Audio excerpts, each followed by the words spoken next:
Billionaire entrepreneur Mark Cuban says that he's actually a big fan of what's playing out between retail investors and hedge funds around shares of GameStop. Users of Reddit's Wall Street Bets forum have helped bid that stock up massively this week. Last night, Cuban tweeted, "I've got to say I love what is going on with hashtag Wall Street Bets. All of those years of high-frequency traders, front-running retail traders. Now speed and density of information and retail trading is giving the little guy an edge. Even my 11-year-old traded with them and made money." Mark, of course, as you know, is also the owner of the NBA's Dallas Mavericks, and he joins us right now on the Squawk Newsline. And Mark, I want to hear your thoughts on this, because I get it. I love the sentiment of being able to stick it to the hedge funds. And what the hedge funds have been able to do in some cases has been really, really bad news. But if you're manipulating market prices, I don't see how that's a good thing, really, in any scenario.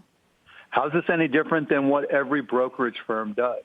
You know, we've been talking about get long, get loud for it's not generations. It's not good for the brokerages to be doing that at all either. I'm not defending that. It's just when you see moves like this, it's a little crazy. And I wonder what Doug Parker is thinking. I wish we could get him back on to ask him what he thinks about his stock being up better than 50%, because I would think that makes a company pretty hard to run, too. How do you live up to those expectations now? Oh, but they're not expectations at all. I mean, look, the reality is you just have to run your company and do your best. It doesn't change the fundamentals of the company at all.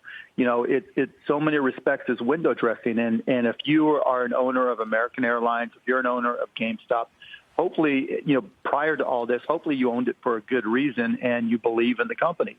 And all the not even manipulation, all the swings in the price of the stock, it's all just mishigas, right? I mean, if it's a good company, it's a good company. If it's a bad company, it'll end up going out of business. And, you know, the people who, you know, bought it just to speculate, some will make money, some will lose money. But that's just the way the market's always worked.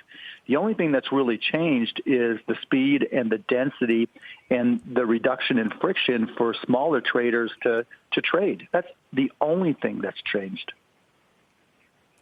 Yeah, I mean, look, it's good news in terms of crowdsourcing, being able to have the same heft that some of these really big whales have on their own, if you can get this together.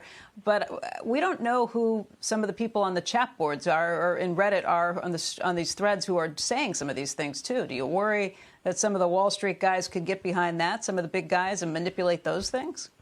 Yeah, but it's not really manipulation. It's absolutely no different than what has always happened, Becky.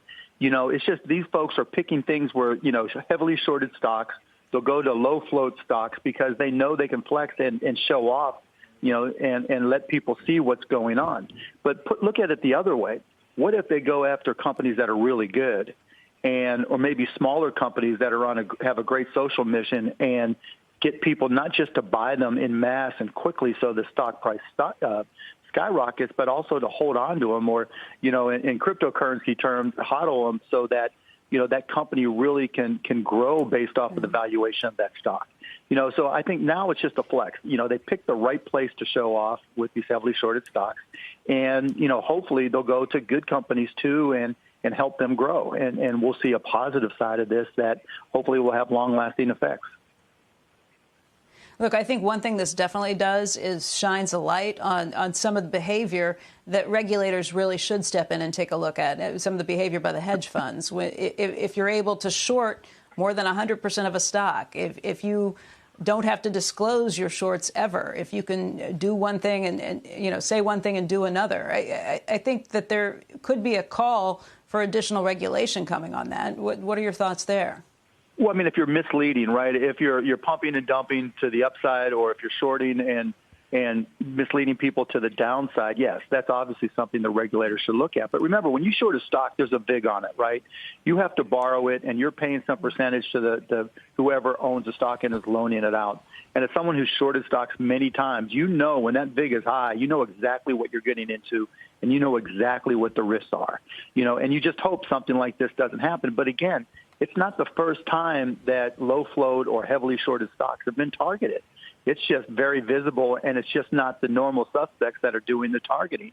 There are many hedge funds that have made a lot of money over the years targeting heavily shorted stocks. And so I don't think this is anything different. It's just the people who are making the push aren't who we expect them to be. And so that's why I like it.